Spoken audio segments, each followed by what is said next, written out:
विश्वं दर्पण दृश्यमान नगरी तुल्यं निजान्तर्गतं पश्यन्नात्मनि मायया बहिर्वोद्भूतं यथा निद्रया यः साक्षात् कुरुते प्रबोधसमये स्वात्मानमेवाद्वयम् तस्मै श्रीगुरुमूर्तये नमः इदं श्रीदक्षिणामूर्तये।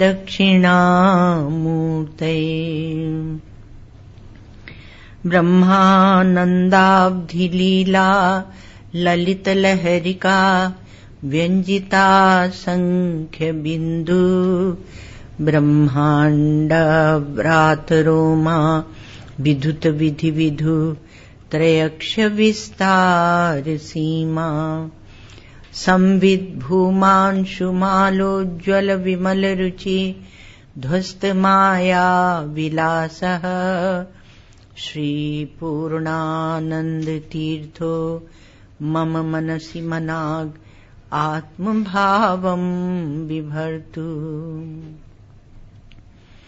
अखंडानंद संबोध पूर्तये ब्रह्ममूर्तये सुधास्मित समाश्लिष्ट नेत्रांत स्फूर्तये नमः। ओम शंकरं शंकराचार्यं केशवं बादरायणं सूत्रभाष्यकृतौ वन्दे भगवन्तौ पुनः पुनः।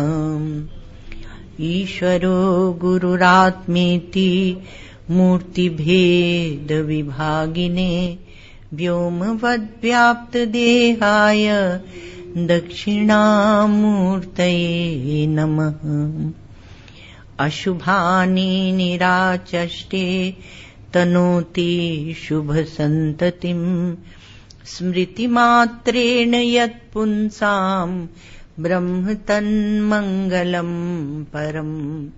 अतिकल्याणरूपत्वात् नित्यकल्याणसंश्रयात् स्मर्तॄणाम् वरदत्वाच्च ब्रह्म तन्मङ्गलम् विदु। तो प्रश्न ये उठाया कि कथम पुनः प्रत्यगात्मनि अविषय अध्यासो विषय तद्धर्मणाम। जो प्रत्यगात्मा है वह तो अस्मत् प्रत्यय का विषय है और उसमें विषय उसके धर्मों का अध्यास कैसे हो सकता है, क्योंकि सर्वो ही पुरोवस्थिते विषये विषयांतरम अध्यस्यति। हमेशा ही जो सामने विषय होता है उसी में अन्य विषय का अध्यास करते हैं। एक विषय रस्सी है और उसमें सांप का जो अध्यास हुआ वो दूसरा विषय, तो विषयांतरम अध्यस्यति। तो अध्यास तो आपका यह कहलाता है। और इतना ही नहीं, युष्मत् प्रत्यय अपेतस्य च प्रत्यगात्मनो अविषयत्वम ब्रवीषि।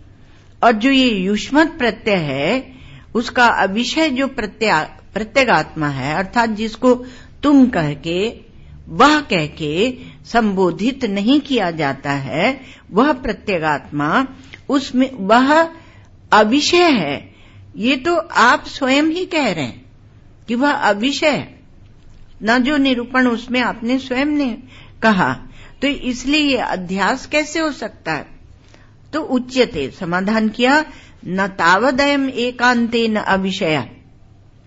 यह तेन, अर्थात यह पूरी तरह से यह अविषय नहीं है। तो अविषय नहीं है कैसे? जो बिल्कुल कभी वस्तु होती ही नहीं, असद होती है, काल्पनिक होती है। जैसे आकाश का कुसुम, वंध्या का पुत्र। अभी तो वंध्या का पुत्र दृष्टांत को हटा देना चाहिए। तो फिर क्या है? तो कहा कि वो अब कहा कि आकाश का कुसुम, आकाश में पुष्प नहीं है, खरगोश के सींग, ये भी दृष्टांत देते हैं हमारे शास्त्रों में। तो ये जो दृष्टांत है, जो नितांत है नहीं, उसके दृष्टांत है। तो ये दृष्टांत है, तो इसके समान कोई अविषय नहीं है। आप इसको समझिए, वो बोल रहे हैं, समाधान कर रहे हैं। न तावदयम एकांतेन अविषयः, यह पूरी तरह से अविषय नहीं है कि इसका कोई अस्तित्व ही नहीं है, आत्मा का अस्तित्व ही नहीं है, आत्मा है ही नहीं, ऐसा आप नहीं कह सकते। जैसे आकाश में पुष्प है ही नहीं, अथवा खरगोश के सींग है ही नहीं, काल्पनिक ये सब होता है, उस तरह से नहीं। किंतु सारी कल्पनाओं की सिद्धि ही इससे होती है। जितनी भी कल्पनाएं हैं उनकी सिद्धि इससे है। तो अस्मत् प्रत्यय विषयत्वात्, ये अस्मत् प्रत्यय का विषय है। अपरोक्षत्वाच्च, और यह अपरोक्ष है, और प्रत्यगात्म प्रसिद्धे, और प्रत्यगात्मा के रूप में यह प्रसिद्ध है। न च अयमस्ति नियम पूर्वावस्थित एव विषय विषयांतरम अध्यसितव्यमिति, और यह नियम भी नहीं है कि जो सामने विषय हो उसमें ही अन्य विषय का अध्यास होना चाहिए। अप्रत्यक्षेपि ही आकाशे बालाः तलमलिनतादि अध्यस्यन्ति, जो आकाश अप्रत्यक्ष है, अप्रत्यक्ष अर्थात इंद्रियों का विषय नहीं है। कल प्रश्न पूछा था ना कि प्रत्यक्ष जो है, उस प्रत्यक्ष को ही क्या अपरोक्ष कहेंगे? तो नहीं, इंद्रियों का विषय जो आभास भाष्य होता है वह होता है प्रत्यक्ष। आभास आपकी इंद्रियां हैं, और जो साक्षी भाष्य होता है वह होता है अपरोक्ष। और साक्षी स्वयं साक्षात अपरोक्ष। तो इसलिए उस साक्षी को कभी अपरोक्ष भी कहते हैं, कभी साक्षात अपरोक्ष भी कहते हैं। तो यह कोई तो नियम नहीं है कि जो विषय पूर्वस्थित, जो सामने विषय उसी में अन्य का विषयांतर हो तो अध्यास। अप्रत्यक्षेपि आकाशे, आकाश तो प्रत्यक्ष नहीं है, इंद्रिय का विषय नहीं है। आंख नाक कान आदि किसी से आप आकाश को नहीं देखते, नहीं जानते हैं। आंख से भी आप नहीं देखते आकाश को। आप कहां देख पाते हैं? आप एक पोल को देखते हैं, उसको आकाश कह देते हैं, पर पूरे आकाश को कहां देख पाते हैं? तो अप्रत्यक्षेपि ही आकाशे, आकाश में भी बालाः, जो बालक हैं वो तल मलिनतादि का अध्यास करते हैं। अर्थात आकाश मैला है, आकाश नीला है, ऐसे हम लोग आकाश के ऊपर थोपते रहते हैं, जबकि आकाश असंग है। तो बुद्धिमान नहीं थोपते, जो वैज्ञानिक रीति से विचार करते हैं वो नहीं थोपते, किंतु बालाः, जो बालक हैं वो थोपते हैं। एवं अविरुद्ध प्रत्यगात्मनि अपि अनात्माध्यासः, इसलिए प्रत्यगात्मा में अनात्मा का अध्यास यह कोई विरुद्ध बात नहीं है, यह होता है, ये संभव है। क्योंकि पहले जो बताया अस्मत् प्रत्यय विषयत्वात्, अस्मत् प्रत्यय का मैं हूं ऐसा अनुभव सबको होता है। स्पष्ट रूप से आप मैं को नहीं जानते, और इसीलिए विचार की आवश्यकता है। स्पष्ट रूप से मैं क्या हूं, अब ये सब जो बातें हैं ना, ये किसी संप्रदाय की नहीं है कि आप इसको एक संप्रदाय बता दें। ये संपूर्ण विश्व सृष्टि के लिए है और सभी चेतन, विवेकशील, बुद्धिमान, विचारशील मनुष्य के लिए, बुद्धि के लिए। जहां भी इस प्रकार की बुद्धि है उसके लिए यह विचार है। तो विवेक की बात, जो बुद्धि विवेक करती है उसकी बात, ये अस्मत् प्रत्यय का विषय। तो एक हम लोग कहते हैं, वो क्या है, कहा दृष्टा। एक बार हम हिमाचल में गए थे तो एक महात्मा जी के सत्संग में गए, सबने कहा यहाँ ये महात्मा बहुत अच्छे हैं, सब इनके पास जाते हैं। तो उनके पास गए तो बड़ी अच्छी बातें दृष्टा की हो रही थी। तो वो वहीं तक अधिकांश बात जब करते हैं तो यहीं तक बात करते हैं कि ध्यान में क्या करें। तो ध्यान में आप अपने दृष्टापने में बैठ जाइए और जो भी विचार आते हैं उन्हें देखते रहिए। इतने तक ही। असली वास्तव में क्या है, आपको एक रहस्य बताते हैं कि आप जहां तक विचार करते हैं, अर्थात जहां तक आपके विचार की गति है वहीं तक आप ध्यान कर सकते हैं। यदि विचार की गति सूक्ष्म नहीं है तो ध्यान में आप वहां नहीं बैठ पाएंगे। जहां तक आपकी बुद्धि जानती है वहीं तक ध्यान होता है ना। ध्यान जो होता है वह बुद्धि के विचार पर्यंत होता है। इसलिए विचारशील ध्यान एक होता है और अविचारित ध्यान एक होता है। इसलिए ध्यान में अंतर हो जाता है। ध्यान में अंतर है, वेदांत का ध्यान और अन्य भूमिका तक, जहां तक हमारी बुद्धि गई है उसका ध्यान। इसलिए वेदांत के श्रवण की नितांत आवश्यकता है। तब आप ध्यान की उत्कृष्ट भूमिकाओं में प्रवेश करेंगे। मान लीजिए आप ध्यान के प्रेमी हैं, थोड़ी देर को मान लें कि आप ध्यान के प्रेमी हैं, तब भी आपको वेदांत विचार करना चाहिए, नहीं तो आपकी ध्यान में गति नहीं होगी। इसलिए वेदांत अंतर कर देता है। वेदांत कहता है एक हठ योगी का ध्यान, एक योगी का ध्यान, एक भक्त का ध्यान और एक वेदांती का ध्यान। वो साधो सहज समाधि भली, तो उसका ध्यान। अब वो कविता याद करके कविता बोलने की आवश्यकता नहीं है, उसका विश्लेषण करने की आवश्यकता है, विचार करने की आवश्यकता है। तो कल हम लोग ये विचार कर रहे थे कि दृष्टा, तो दृष्टा और दृष्टा में अंतर होता है। अब क्या करते हैं कि विवेक तो हम करते नहीं और दृष्टा दृष्टा दृष्टा सबको दृष्टा कर देते हैं। वहां भी हमने प्रश्न उठा दिया था कि आप जिस दृष्टा की बात कर रहे हैं वह कहा कि जो भी वृत्तियां आती हैं या दृश्य आपके अंतः स्थल में आते हैं, वृत्तियां ही कहिए, उनका वह दृष्टा है। इससे दृष्टा के स्वरूप का बोध तो नहीं होगा। यह ध्यान आपको आत्मज्ञान तो नहीं कराएगा। तो हम असंग हैं, दृष्टा है, साक्षी है, यह भावना बहुत सुंदर है, क्योंकि कम से कम उतने काल तक आप थोड़ा विविक्त तो होते हैं। विविक्त शब्द आप जानते हैं, है ना। विविक्त माने थोड़ा पृथक, अलग। जो संसार व्यवहार में हम रचे पचे हैं दिन रात, उससे थोड़ा विविक्त हो जाते हैं। आप लोगों को शायद पहले भी सुनाया होगा।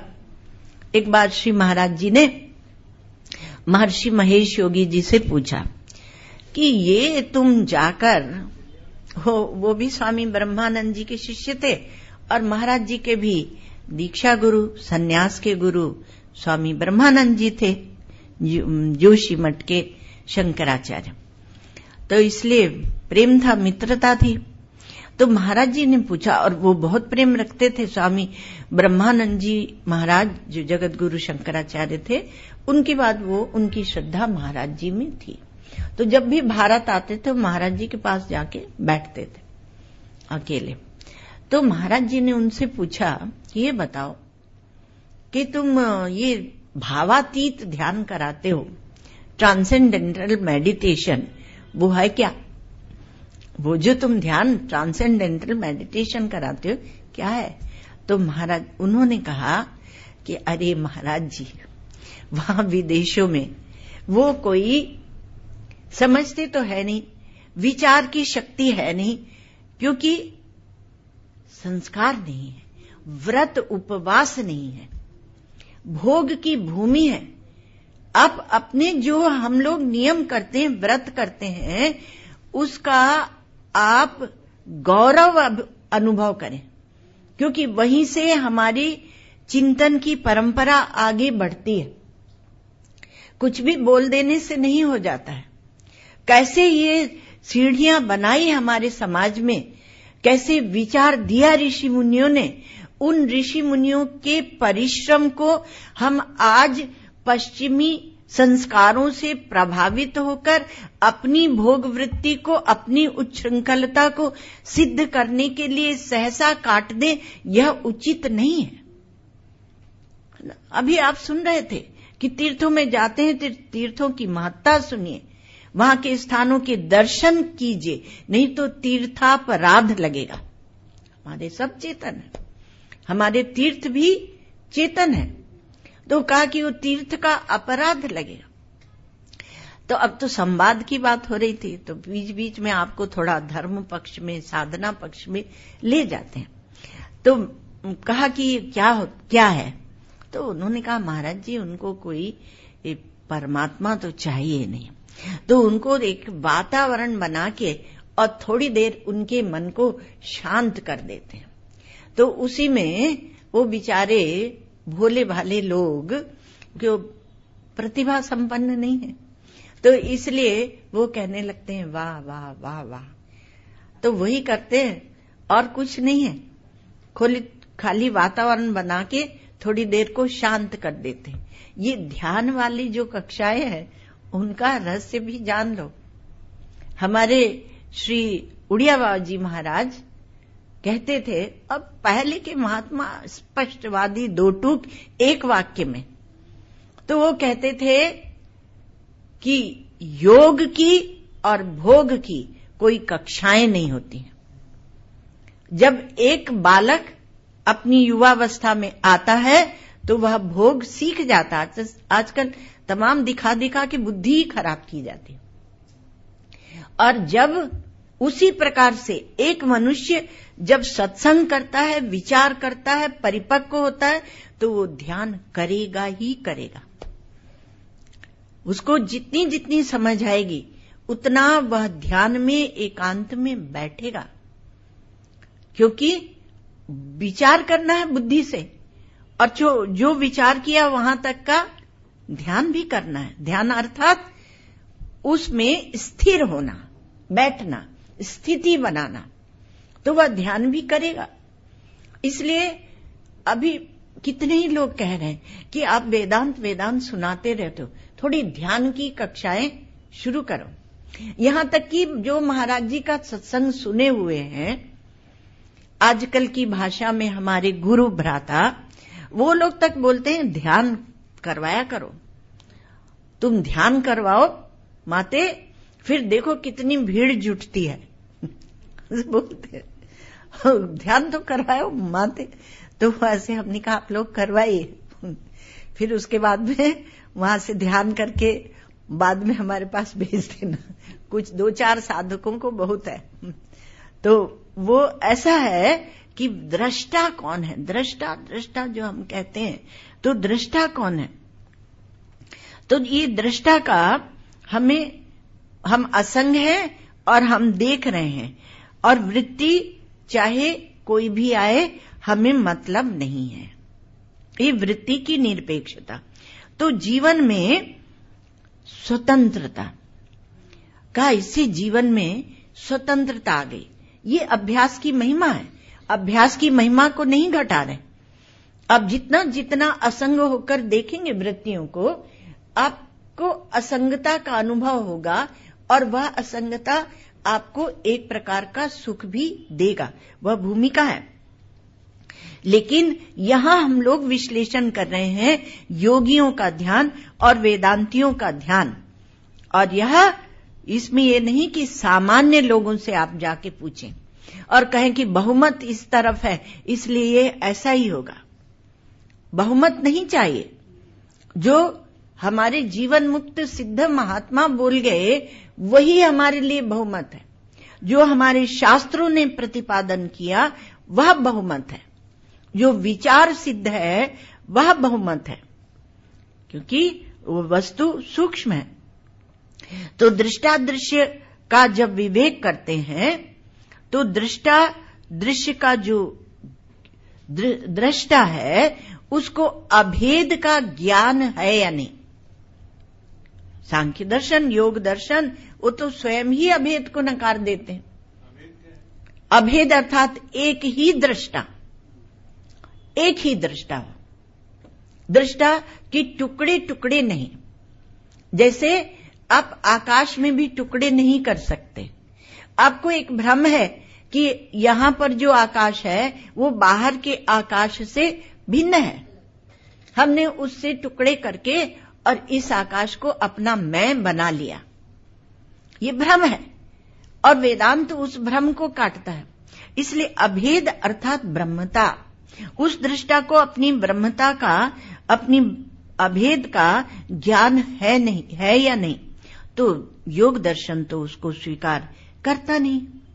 तो योग दर्शन जब उसे स्वीकार नहीं करता तो दृष्टा और दृश्य का भेद भी बना रहेगा और उन्हें वो स्वीकृत है। तो एक तो अनेक दृष्टा और दूसरे दृश्य पृथक और मैं पृथक। मांडुक्य कारिका में कारिका आती है, कौन से, शायद अद्वैत प्रकरण में है, 5वें नंबर की जो कारिका है वहां इसका बड़ा शास्त्रार्थ भगवान भाष्यकार ने उठाया है। वो कहते हैं कि एक के सुख दुख, एक दृष्टा के सुख दुख, वो एक दृष्टा के सुख दुख हैं, वो अर्थात पूर्व पक्षी। और इसलिए गीता भाष्य में भी है ये बात, इसलिए जो दृष्टा है वो पृथक पृथक होगा। ये सामान्य बात है, एक बालक भी जानता है। हमारे तो वेदांत के संप्रदाय में ये प्रश्न उठा दिया गया कि जो एक बालक भी जानता है द्वैत, उस द्वैत को सिद्ध करने के लिए तुम इतनी उठापटक क्यों करते हो? तो शास्त्र को उसमें क्यों लगाते हो? शास्त्र तो अद्वैत को सिद्ध करेगा, अभेद को सिद्ध करेगा, ब्रह्म को सिद्ध करेगा। तो शास्त्र का उसमें ले जाके विनियोग मत कीजिए। तो अब जो ये अभेद का ज्ञान है, तो कहा कि आपका जो दृष्टा है पूर्व पक्षी, तो वह पृथक है, तो भेद ज्ञान से युक्त है। तो जो दृश्य को देखता है और दृश्य को देखता है और वह जो प्रकाश है उसे आप दृष्टा कह रहे हैं। तो भेद जो है वह भान का विषय है। भान अर्थात जो प्रकाश जो है उसका विषय है। अब किसी से जब भेद मालूम पड़ता है, अर्थात दृश्य पृथक और मैं दृष्टा पृथक, तो दोनों ही मालूम पड़ते हैं ना, दोनों ही मालूम पड़ते हैं, दोनों ही भासते हैं। जिसे दोनों भासेंगे वह तो इनसे न्यारा हो जाएगा। जैसे दृष्टा को दृश्य दिखता है और दृष्टा की सिद्धि दृश्य की अपेक्षा से है, तो बोलते हैं ज्ञान की कुछ मर्यादाएं होती हैं, ज्ञान के कुछ नियम होते हैं। तो एक नियम क्या है कि एक संबंधी ज्ञानम अपर संबंधी स्मारकम। जब आपको एक वस्तु का ज्ञान होता है तो वह दूसरे का भी स्मरण कराता है। जैसे दृष्टापने का जो ज्ञान होगा तो दृश्यपने की याद आएगी, और दृश्य का ज्ञान होगा तब उसका कोई दृष्टा है उसकी भी याद आएगी। ये तो बात सरल है ना। मतलब संबंधी ज्ञान, संबंधी ज्ञान, इसको ज्ञान को ही नाम दे दिया जाता है, संबंधी ज्ञान। तो ये शुद्ध ज्ञान नहीं है, यह संबंधी ज्ञान है। और इसलिए दोनों एक दूसरे की स्मृति दिलाते रहते हैं। जैसे कहते हैं कि यह पत्नी है, तो पत्नी है तो किसकी पत्नी है, उस पति की भी याद आएगी। और यह पति है तो ये पति है, उन बहन के पति हैं। आजकल उल्टा हो चुका है कहा ये फलाने के पति है, अरे ये फलाना, अब ये जो हीरोइन है उसके पति है तो अब क्या है, उल्टा याद करते हैं। तो इसलिए कहा कि और इसी कारण से पहले क्या था, इसमें थोड़ा धर्म का एक बात सुना दें पति पत्नी में, कि पहले पति है प्रमुख और पत्नी पति के नाम से उसको, इसलिए उसका सरनेम बदल जाएगा। अब कहने लगे आजकल कि नहीं, हम अपना पहले का सरनेम रखेंगे। तो क्या है, ठीक है, हमारा पृथक व्यक्तित्व है, तो व्यक्तित्व ही तो है ना। जिस व्यक्तित्व को आप इतना सजा संवार रहे हैं वो तो स्वयं ही एक फॉल्सिटी है, वो तो स्वयं ही कुछ है नहीं। और सहिष्णुता, आजकल हमारे पास इतने केस आते हैं, हम आपको दुख से सुना रहे हैं, सुख से नहीं सुना रहे, हंस के सुना देते हैं लेकिन दुख से सुनाते हैं। आजकल उल्टा है, मतलब जो पत्नियां हैं वो पतियों को सता रही हैं, उन पर अन्याय कर रही हैं कानून के बल से, और पति बेचारा परेशान है, सबके लिए परेशान है। कई केस ऐसे, वो पहले वाले तो आप जानते हैं। तो अब इसमें क्या है, सहिष्णुता किसकी बढ़ रही है, अब सहिष्णुता पुरुष की बढ़ रही है, अब स्त्री की नहीं बढ़ रही। तो इसमें हानि किसको हुई, हानि नारी को हुई है, हानि स्त्री को हुई है, ये जो कानून बनाए गए, क्योंकि उसकी सहिष्णुता कम हो गई और वह भौतिक लौकिक जगत में आ गई, धार्मिकता और आध्यात्मिकता से वह दूर हो गई। सोच, हाँ, और उसका ये दुष्परिणाम हुआ कि जो संतान परंपरा है उसमें दुष्परिणाम हमारे समाज में, चाहे लोग आक्षेप लगाए या कुछ भी, लेकिन हमारे समाज में माता धुरी है। और प्रत्येक बालक के जीवन में जो 10 वर्ष तक की आयु का प्रभाव होता है, संस्कार होता है, वही उसके आगे संपूर्ण जीवन का निर्धारण करके रख देता है। तो इसलिए वह हमारी हानि हुई।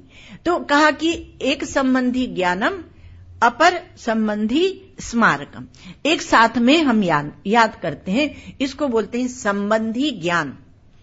अब हम लोग केवल ज्ञान की चर्चा करें, पति पत्नी तो दृष्टांत दिया था, भला उसमें उसी को लेके फिर चर्चा मत करते रहना, थोड़ा सूक्ष्म में जाना हम लोग। तो संबंधी ज्ञान जो होता है तो वह क्या है, वह द्वैत का ज्ञान है, दो का ज्ञान है। तो इसलिए ज्ञान संबंधी जो मर्यादाएं होती हैं, जो हमको शुद्ध ज्ञान में जाना है, उसके लिए जो नियम होते हैं वो लगाने पड़ते हैं। तो लगता है कि जैसे किसी तटस्थ व्यक्ति ने विवेक किया और कहा कि ये जड़ है और यह चेतन है, यह दृष्टा जो है वह चेतन है। वो साइंस में हम लोगों को छोटी कक्षा में पढ़ा देते, तीसरी चौथी पांचवी में पढ़ा देते हैं। तो कहा कि ये जड़ है और यह चेतन है। तो दृष्टा वह चेतन है और जो दृश्य है वह जड़ है। उसमें अलग बात छोड़ दो, पर कहा कि ये किसी अभी जड़ है और ये चेतन है, इसको देखा किसने? यदि आप दर्शन की दृष्टि से देखते हैं, साइंस छोड़ दो, तो ये जड़ है और ये चेतन है, तो लगता है कि किसी तटस्थ व्यक्ति ने उसका विवेक किया और कहा ये जड़ है और ये चेतन है, ठीक है। और इसी के हिसाब से जो जड़ है वो दृश्य है और जो चेतन है वो दृष्टा है। यह हमारे सांख्य योगियों का विवेक है। तो प्रश्न है कि वह तटस्थ व्यक्ति कौन है जो इन दोनों का विवेक कर रहा है, वह कौन है? तो कहा वो तो ज्ञात नहीं, वह ज्ञात नहीं है, क्योंकि वह तीसरा है। हम दृष्टा दृश्य इतने को ही जानते हैं। उसी प्रकार से सांख्य मत में यह दृष्टा है। लेकिन वेदांत में जब आप पहुंचते हैं तो वो कहता है वेदांत कि जिसको तुम दृष्टा मान रहे हो, जिसको तुम दृष्टा मान रहे हो, वह आभास मात्र है, वो चिदाभास है, वह आभास मात्र है, वह शुद्ध दृष्टा नहीं है। तो वेदांत के पास कोई एक जादू की छड़ी है, तो उसने जादू की छड़ी से जो दृष्टा था उसको आभास मात्र बना के बिठा दिया। कहानियों में ऐसे बताते हैं। तो उसको वो बड़ा भारी जो था दानव, उसको बकरा बना के बिठा दिया, ऐसे बोलते। तो उसी प्रकार से वो मैं करने लगा, मैं। तो इस तरह से इसके पास वो पहुंचते पहुंचते वहां जादू की छड़ी आ गई। तो वेदांत के पास क्या है? प्रमाण का बल है, ज्ञान का बल है, शास्त्र का बल है, गुरु का बल है, आत्म बल है। तो वेदांत ने पूछा, सांख्य योगी जो भोक्ता जिसको मानते हैं, वह भोक्ता अन्य दृष्टा से, इतर दृष्टा से भिन्न होता है, और दृष्टा और जड़ से भिन्न दृष्टा के रूप में जिसे हम विविक्त कर रहे हैं, वह केवल चिदाभास है। एक बात। दूसरा कि इसके ऊपर यदि हम लेना चाहें तो इसको बोलते हैं अंतःकरणावच्छिन्न चैतन्य। अंतःकरण के घेरे में जो चैतन्य आ गया उसको कहा दृष्टा। तो वह तो परिभाषा के अनुसार वह कहलाएगा प्रमाता। प्रमाता तो यह वास्तव में दृष्टा नहीं है। सांख्य योगी का जो योगी का दृष्टा है वह वास्तव में दृष्टा नहीं है, पर वह प्रमेय का विषय, प्रमेय अर्थात विषय, तो प्रमेय का वह विषय है। प्रमेय विषय है और वह दृष्टा विषयी है, और उसके बीच में एक वृत्ति रूप प्रमाण मौजूद है। वृत्ति रूप अर्थात जब हम आंख से रूप को देखते हैं तो रूप है विषय और आंख वहां प्रमाण है, और मैं प्रमाता विषयी हूं। तो आंख ने क्या किया कि उस रूप की कि यह लाल फूल है, तो वह लाल फूल की वृत्ति आपके अंदर बना दी, इसलिए वो प्रमाण हुआ। क्योंकि प्रमाण ने एक प्रमाण वृत्ति, एक प्रमा वृत्ति बनाई, तो एक वृत्ति रूप प्रमाण वहां मौजूद है इसके बीच में। क्योंकि अनेक दृष्टा जब आप बता रहे हैं तो प्रमाता ही होंगे और अंतःकरण को पकड़कर ही होंगे, और दृष्टा भी है और वो भोक्ता भी है। दृष्टा भी है क्योंकि ये तो भोक्तृत्व को स्वीकार करते हैं पुरुष में। सांख्य योगी भोक्तृत्व को स्वीकार करते हैं। तो अब इनकी बात को छोड़ो, वेदांत क्या बोलता है? वेदांत कहता है कि जो विवेक वृत्ति से सिद्ध जो दृष्टा है वह, और उसमें दृश्य का भेद है, तो वृत्ति से दृष्टा और दृश्य का भेद है। तो वो कहता है कि जो प्रमाण वृत्ति है आपकी, जो प्रमाण वृत्ति है वह खुद भी जड़ है, इसलिए आभास आभास कहा गया। अभी आभास भाष्य बात आई थी, तो प्रमाण रूप वह भी जड़ है इसलिए, और वो जड़ है क्योंकि दृश्यत्वात् जड़त्वात्, दृश्य है, जड़ है, विकारी है, बदलती रहती है। अभी पुरुषाकार हुई, अभी आकाशाकार हुई, अभी घटाकार हुई, अभी पटाकार हुई, बदलती रहती है, तो इसलिए वह भी जड़ है। और दृष्टा वह चेतन है, और विवेक वृत्ति दोनों का विभाग कर रही है। वो जड़ चेतन का विवेक है वहां। हमारे विवेक जो होता है हमारे वेदांतों में, वह सदसत के विवेक तक पहुंचाता है। और इसलिए अद्वैत की सिद्धि होती है। तो वह विभाग करे, और विवेक वृत्ति वह जो विभाग कर रही है वो स्वयं दृश्य है, वह स्वयं जड़ है ना। तो इसलिए प्रश्न ये उठाया वेदांत ने कि इस दृष्टा को अपनी ब्रह्मता, अपनी पूर्णता, अपनी अपरिच्छिन्नता, अभेद, वह ब्रह्मता ज्ञात है कि या नहीं, ज्ञात है या अज्ञात है, और दूसरे भी दृष्टा हैं, तो वो दूसरे दृष्टा को जाके उनके दृष्टित्व को क्या देखता है। तो अर्थात दूसरे दृष्टा ज्ञात हैं कि अज्ञात है, आप नोट करते चलना बड़ी सावधानी से। और जो परोक्ष दृश्य हैं, जो आपको अभी दिखते नहीं हैं, वो इस दृष्टा को ज्ञात हैं कि अज्ञात हैं, है ना।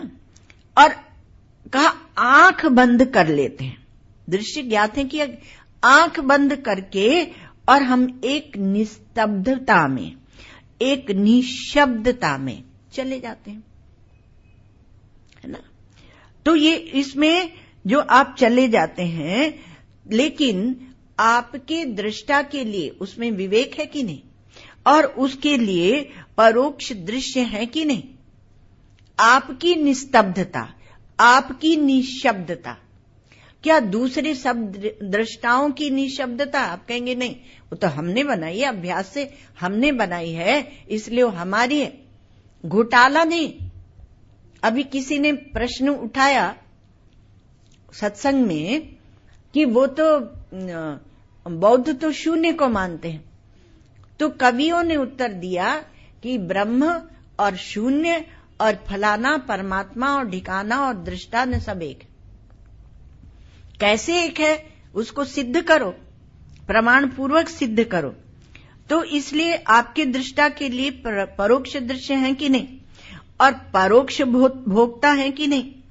तो परोक्ष दृष्टा है और प्रकृति भी परोक्ष है, क्योंकि आप संपूर्ण दृश्य को नहीं जानते, तो प्रकृति भी परोक्ष माने अज्ञात है, अज्ञान सिद्ध है। तो वेदांत के दृष्टा और सांख्य के दृष्टा में अंतर हो गया। क्या अंतर हुआ? विवेक कर लो कि सांख्य के दृष्टा के लिए दूसरे परोक्ष दृष्टा हैं, और दूसरे परोक्ष भोक्ता हैं, और दूसरे परोक्ष दृश्य भी हैं। यदि परोक्ष दृश्य नहीं है तो वह सांख्य का दृष्टा नहीं है। आप जाके ठीक से उस दर्शन का अध्ययन कर लेना। तो दृश्य है वहां, परोक्ष दृश्य, अन्य भी दृश्य है, आप भी मानते हैं। अमेरिका आदि अभी हमारे लिए क्या है? अदृश्य है। तो वो परोक्ष दृश्य है, स्वर्ग आदि भी होते ही हैं। तो यदि परोक्ष दृश्य नहीं है तो सांख्य का दृष्टा नहीं है। तो दृश्य क्यों परोक्ष और अपरोक्ष और ये बात क्यों कर रहे हैं? क्योंकि उनके जो कार्य कारण का विचार है उसमें प्रकृति है, ठीक है, प्रकृति मूल कारण है। हमारे यहां प्रकृति मूल कारण नहीं है, हमारे यहां ब्रह्म मूल कारण है, अर्थात चैतन्य मूल कारण। ब्रह्म से आप कोई ऐसा पक्षी बैठा ऐसे नहीं समझना, आपकी आत्मा ब्रह्म है और वह चैतन्य मूल कारण है। और उसमें प्रकृति अर्थात आपकी वृत्ति जब दृश्य का सर्जन करती है तो वह आत्म चैतन्य से अभिन्न है, अभेद है वहां ना। प्रकृतिश्चा ये ब्रह्म सूत्र है, इसलिए विचार करना पड़ेगा। प्रकृतिश्चा प्रतिज्ञा दृष्टांतानुपरोधात, है ना। प्रकृति भी चेतन ही है। कहियत भिन्न न भिन्न, रामचरितमानस में आप देखेंगे सिद्धांत की बात कि राम और सीता भिन्न नहीं है। तो कहा कि दृश्य क्यों उसमें भेद बनाते हैं? क्योंकि एक कार्याकार परिणत दृश्य होता है और एक कारणावस्था में विद्यमान दृश्य होता है, वहां भी दृश्य होता है। और योग दर्शन मानता है यहां तक, ऐसा नहीं कि उस दर्शन को आप चुटकी में नकार दें। लेकिन इस समय तो हम जब भेद बता रहे हैं तब वो बताना पड़ेगा ना। तो योग दर्शन भी कारणावस्था को मानता है और सुषुप्ति निर्वृत्तिक है, सुषुप्ति कारणावस्था है, सुषुप्ति में कोई दृश्य नहीं है, मानते हैं। लीन वृत्तियां हैं मां। तो कारणावस्था में विद्यमान दृश्य है, तो परोक्ष दृश्य हुए बिना सांख्य का दृष्टा, वो विविक्त दृष्टा, वो नहीं हो सकता। तो इसलिए वेदांत का दृष्टा जो है उसमें परोक्ष सत्ता ही नहीं है। वेदांत का सिद्धांत ही है कि हम किसी परोक्ष सत्ता को मानते नहीं। आप कहेंगे कैसे तुम्हारी दृष्टि में संपूर्ण सृष्टि आ जाएगी? तो जो भी आप ला के सृष्टि बताएंगे कि वहां एक सृष्टि है, वहां एक सृष्टि है, तो वो कहां आई? आपकी बुद्धि में आई ना। आपकी बुद्धि में आई अर्थात मान लो वैज्ञानिकों ने मंगल ग्रह की एक सृष्टि बताई, तो चाहे वैज्ञानिक हो चाहे आप हो, आपकी बुद्धि में आई, और आपकी बुद्धि में आई तो वह आपकी जितनी बुद्धि में आई उतनी सम्मुख है, और जितनी नहीं आई परोक्ष है। तो परोक्ष है तो वह काल्पनिक है। वह हम कल्पना कहने में घबराते नहीं हैं। हम लोग हर चीज को काल्पनिक बोल देते हैं। अब वो काल्पनिक शब्द का अर्थ क्या है वेदांतों में, वो भी आपको समझना पड़ता है। तो वेदांत का जो दृष्टा है उसकी दृष्टि में उसमें परोक्ष सत्ता कोई है ही नहीं। और इस बात को सभी दर्शनों ने माना है कि वेदांत परोक्ष सत्ता को नहीं मानता है, और वो परोक्ष सत्ता को ही इसलिए सिद्ध करने में दम लगा देते हैं, क्योंकि वेदांत तो तब हारेगा ना जब परोक्ष सत्ता सिद्ध होगी। और वेदांत का सब कुछ अपरोक्ष है, और यहां तक कि वो दृष्टा और दृश्य में भी भेद को समाप्त करता है।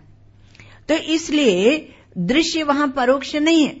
दृष्टा की दृष्टि ही सृष्टि है, और दृष्टा की दृष्टि ही जब सृष्टि है तो वह उस सृष्टि को यदि कल्पित कह दे, मिथ्या कह दे, तो क्या परेशानी है? क्योंकि जो सृष्टि है वह वास्तव में तो है नहीं, हमारी दृष्टि का विलास है। जैसे हमारी स्वप्न की सृष्टि, इस स्वप्न का दृष्टांत नहीं होता तो वेदांत हार जाता महाराज। इसलिए भगवान ने एक स्वप्न का दृष्टांत दिया। तो सांख्य में, वहां पर सांख्य में ऐसा नहीं है। उसके दृश्य कुछ प्रत्यक्ष है और कुछ अपरोक्ष है और कुछ परोक्ष है। तो स्वयं और स्वयं अपरोक्ष है। तो ये तो आपको समझ में आ जाएगी, सांख्य की बात, योग की बात समझ में आ जाएगी, है ना। लेकिन वेदांत की बात समझ में नहीं आएगी, क्योंकि जब तक भोक्तापना है तब तक आपको दृश्य चाहिए, इसलिए समझ में नहीं आती। जो निर्द्वंद्व है, असंग है, वह समझता है इसको। तो इसलिए स्वयं अपरोक्ष है, और सांख्य के दृष्टा के लिए परोक्ष काल है, परोक्ष देश है, परोक्ष कारण है, और सब कुछ परोक्ष है। परोक्ष दृष्टा है, परोक्ष सृष्टि है। परोक्ष शब्द का क्या अर्थ हो गया बताएंगे? अज्ञात। परोक्ष माने अज्ञात। परोक्ष कारण है, परोक्ष कार्य है, परोक्ष दृश्य है, परोक्ष दृष्टा है, परोक्ष देश है, परोक्ष अर्थात अज्ञात है। अज्ञात सब कुछ है। उसी को दूसरे शब्दों में अज्ञात देश, अज्ञात काल, अज्ञात वस्तु, अज्ञात दृष्टा, अज्ञात प्रकृति, अज्ञात कार्य, अज्ञात कारण, सब अज्ञात, उसके सब अज्ञात है। और इसी अज्ञात को यदि हम कल्पित कह लें तो आपको कोई परेशानी है? सुरेश्वराचार्य जी महाराज ने वार्तिकम में यह प्रश्न उठाया, अक्षमा भवता केयम। यदि हम माया कहते हैं तो आपको परेशानी क्या है? अक्षमा भवता केयम। साधकत्व प्रकल्प ने जो साधक कल्पना दी गई आपको परम सत्य तक पहुंचाने के लिए, उसके साथ असहिष्णु क्यों हो रहे हैं? किम न पश्यसि संसारम अत्रैव अज्ञान कल्पितम। ये संसार यहीं पर अज्ञात है, आप इसको नहीं देखते, अज्ञान कल्पित है, ये आप नहीं देखते हैं। तो ये अज्ञात है, सब कुछ अज्ञात है, दृष्टा, कारण, काल, देश, सब कुछ अज्ञात है, परोक्ष सत्ता है। तो इसलिए योग का, सांख्य का जो दृष्टा है वह अज्ञानोपाधिक है। अज्ञान की उपाधि को लिए हुए, हुआ कि नहीं? इसलिए प्रश्न है। तो दृष्टा का पृथक्त्व जो है वह अज्ञानोपाधिक है, और हमारे ज्ञान और ज्ञान की भी परिभाषाएं होती हैं। तो ज्ञान वह होता है जो, ज्ञान वह होता है, पहले अज्ञान को समझो। अज्ञान के कारण हम अपनी अपरिच्छिन्नता को नहीं जानते हैं, और ज्ञान वह होता है जो जीव की परिच्छिन्नता, दृश्य की अन्यता, दृश्य की सत्यता और ईश्वर की अन्यता को मिटा दे, वो ज्ञान होता है, वो विद्या होती है, वह मिटाती है। तो इसलिए कहा कि ज्ञान अज्ञान बोलते रहते हैं, तो आपको उसको समझना पड़ता है। ब्रह्म एक नाम रख लिया किसी का और कहा वो ब्रह्म है। हमारे जो ये वाले होते हैं ना, ये संत मत, तो वो बोलते हैं कि तुम लोग जिसे ब्रह्म ब्रह्म कहते हो वो तो हमारे बहुत नीचे ब्रह्मलोक में रह जाता है, वहां बैठा हुआ है वो ब्रह्म। उसके बाद ये लोक वो लोक, वो लोग धूर्धाम तक वो ले जाते हैं, बहुत लोगों तक ले जाके धूर्धाम तक ले जाते हैं। तो ऐसा थोड़ी है आप अपना मनमानी एक ब्रह्म नाम रख ले तो हमारा ब्रह्म थोड़ी है। हमारे ब्रह्म के लक्षण होते हैं और उसको समझना होता है। तो ये जो दृष्टा है यह अविद्योपाधिक है, और वेदांत का दृष्टा ही तब बनेगा जब अविद्या की निवृत्ति होगी। तब तक वह चिदाभास है, वह तब तक वह कल्पित है।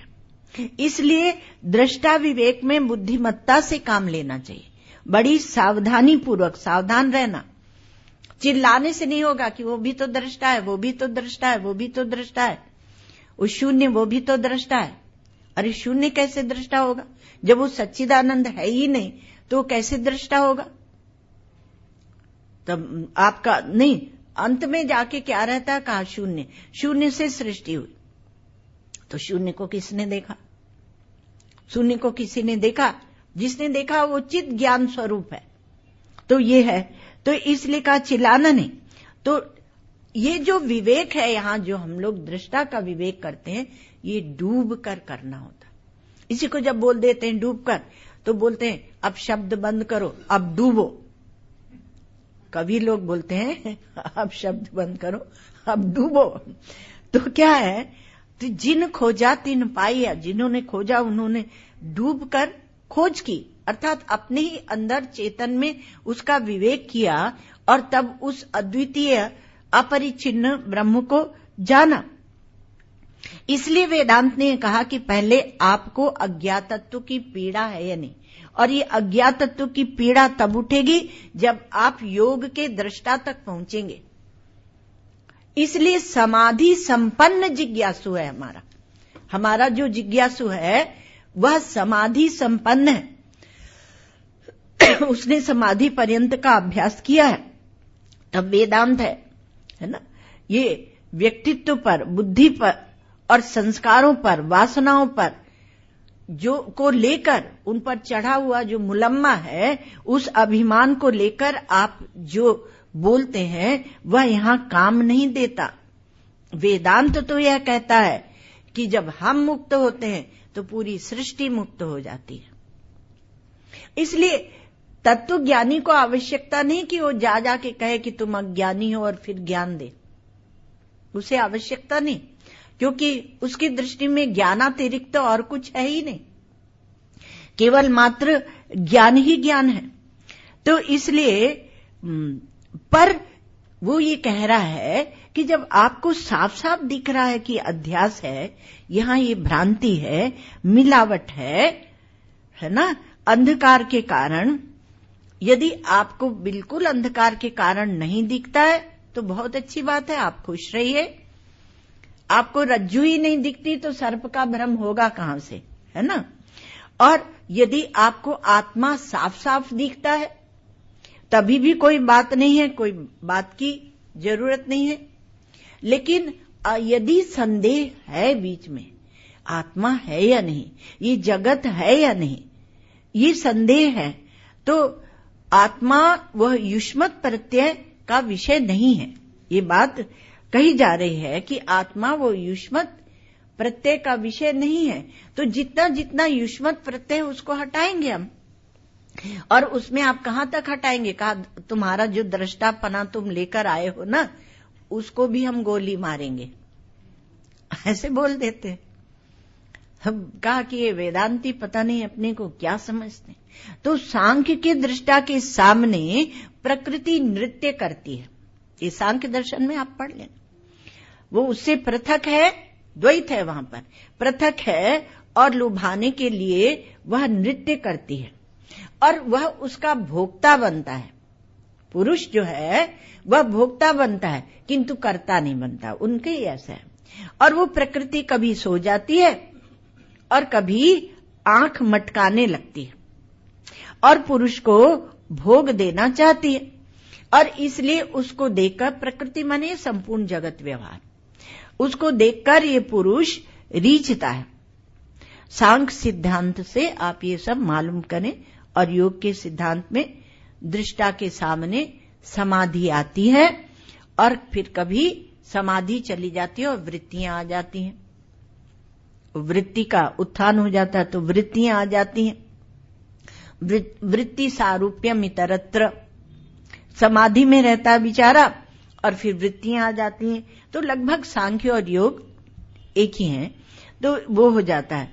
लेकिन वेदांत का जो दृष्टा है उसमें दृष्टि के सिवाय, उसकी अपनी दृष्टि के सिवाय न देश है, न काल है, न वस्तु है, न कार्य है, न कारण है, न भोग है, न भेद है, और न ही वहां परिच्छिन्नता है।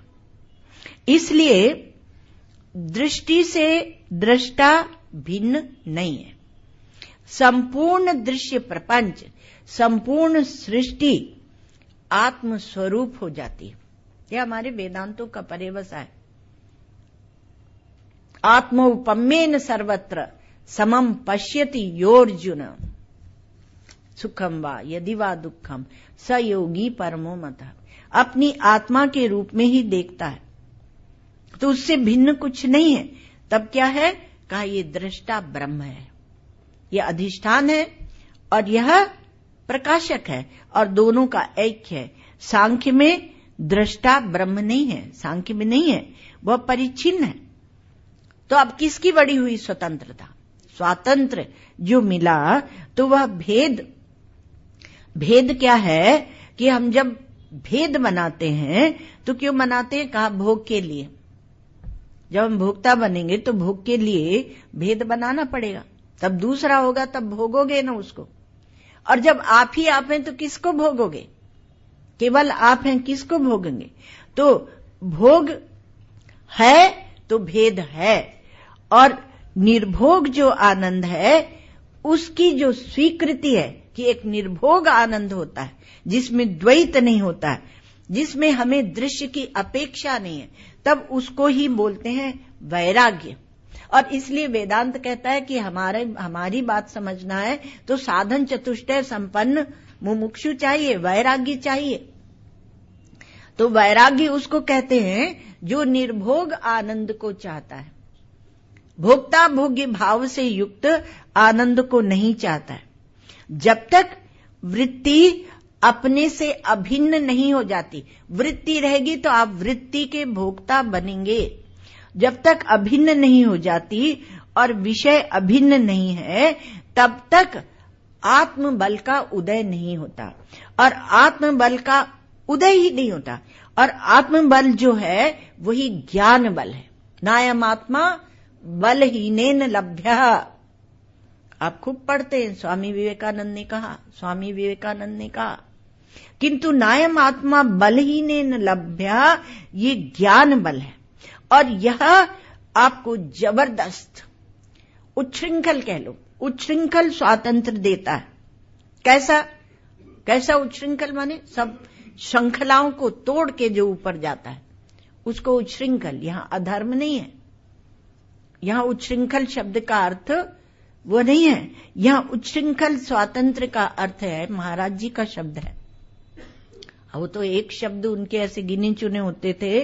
उच्छृंखल स्वातंत्र का अर्थ है कि जैसे रुद्र सारी सृष्टि का संहार करता है किंतु उसका बाल भी बांका नहीं होता, वो उसी अपने पूर्ण स्वरूप में मस्त रहता है। जैसे विष्णु सबको भोग देते हैं, स्वयं भोग भोगते हैं, लेकिन उसी में रहते हैं। निखिल स्वातंत्र है। समय तो हो गया, तो 1 मिनट और लेंगे। तो उसमें कहा कि ये निखिल स्वातंत्र है। जैसे प्रजापति संपूर्ण सृष्टि की सृष्टि करते हैं, तो जो विराट में है, जो हिरण्यगर्भ में है, जो ईश्वर में है, वह उतना बड़ा स्वातंत्र आपको वेदांत देता है। उतनी बड़ी स्वतंत्रता, स्वातंत्र माने स्वतंत्रता, क्योंकि आत्मा से भिन्न कोई वस्तु नहीं है और आत्मा आप स्वयं हैं। इसलिए अपने में रहें, किसी कोने में जाकर दबने की जरूरत नहीं है। इतने बड़े ज्ञान को आप स्वीकृति दें अपने जीवन में और परम स्वातंत्र को प्राप्त करें। वृत्ति निरपेक्ष, किसी वृत्ति की अपेक्षा नहीं, केवल अद्वितीय ब्रह्मात्मैक्य बोध हो और कुछ नहीं हो। अद्वितीय ब्रह्मात्मैक्य बोध के बिना यह निरंकुश स्वातंत्र की प्राप्ति नहीं होती। उसके पहले जो बोलने लगते हैं, लेकिन फिर समय आने पर वो उनकी परिच्छिन्नता की बात समझ में आ जाती है। तो वेदांत यह दर्शन है जो दृष्टि देता है, जो आपको नजर देता है। आज इतना ही। ओम सर्वे भवन्तु सुखिनः, सर्वे सन्तु